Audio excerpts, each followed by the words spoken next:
Qələmim silah kimi yazdıqca yaralar açar. Hər misran bir hekayə, gizli qalan arzular məni böyütdü küçələr. Sərt oldu dərslərim, indi geriyə baxıram. Nəyim qaldı geriyə mənim? Gözlərimdə gecələr, səhərlərim yoxdur artıq. İçimdəki bu boşluğu dolduran yoxdur artıq. Sözlərim ağır oldu, tərəzidə daş həvəsi. Bu həyat çirkli oldu, hamının var qərəzi.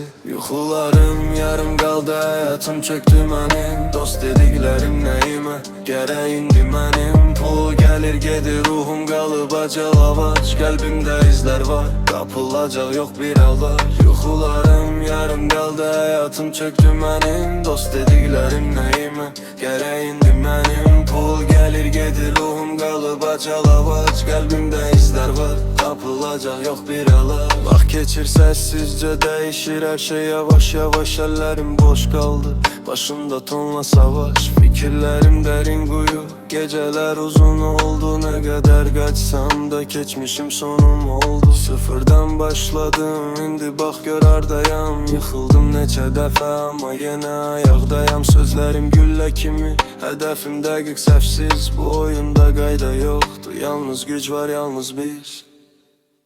Yuxularım yarım qaldı, həyatım çöktü mənim. Dost dediklərim nəyimə gərək indi mənim? Pul gəlir gedir, ruhum qalıb acalavac. Qəlbimdə izlər var, tapılacaq yox bir əlac. Yuxularım yarım qaldı, həyatım çöktü mənim. Dost dediklərim nəyimə gərək indi mənim? Pul gəlir gedir, ruhum qalıb acalavac. Qəlbimdə izlər var, tapılacaq yox bir əlac.